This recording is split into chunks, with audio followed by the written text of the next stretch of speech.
निश्चित भाव में आम प्रेरणार उत्स जहाँकर जीवन यौवन सबकिछि देशपाई जातिपाई राष्ट्रपाई समर्पित होता एवं भारतीय जीवन को से जो भाव में विश्व जीवन सहित जोड़ार क्षमता एवं दक्षता रखिते।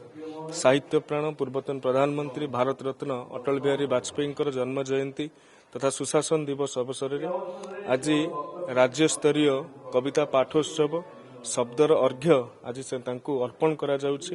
ओडिशार कोण अनुकोण प्रतिष्ठित कवि माने आसिछंती तांकर शब्द माध्यम से श्रद्धांजलि अर्पण करिवे एवं अटल जी जो भावना थिला दर्शन थिला चेतना थिला ताहाकु स्मरण करिवार अवकाश प्रदान करे। बरपुत्र ऐतिह्य ग्राम योजना ये राज्य सरकारंकर गोटे विशेष परियोजना जो ओडिशार से महान बरपुत्र माने जो मानक पाई आज आम आम भूमि को पाइछु, जो मानक पाई आज आम भाषा पाइछु, जो मानक पाई आम स्वतंत्रता पाइछु, से मानक स्मरण करिकि पाखापाखि 345 कोटी टंकार खर्च बराद करा जाइछि एवं गतकाली कैबिनेट रे अनुमोदन लाभ करिछि। मु धन्यवाद जणेबी माननीय मुख्यमंत्री महोदय को एवं कैबिनेट रो समस्त सदस्य मानक जोथिरे बरपुत्र मानकर जन्मस्थली को गोटे स्मृति स्थली भाव में परिणत करा जिवो। सेथिरे व्याख्यान केन्द्र रहिबो एवं सेठी नुआ पाठागार मध्य खोला जिवो।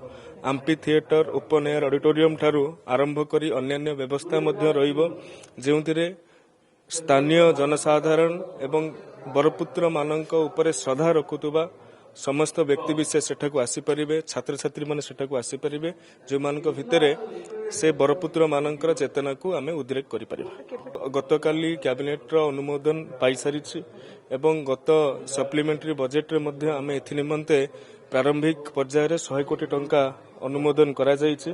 तेणु यार पाखापाखि 25 टी ग्राम को एथिरे अंतर्भुक्त करा जाइछि एवं समग्र ओडिशार 25 टी बरपुत्र मानकर ग्राम को अंतर्भुक्त करा जाइछि प्रथम पर्याय रे एवं परवर्ती समय मध्ये अन्य बरपुत्र मानक एथिरे शामिल करा जिवो।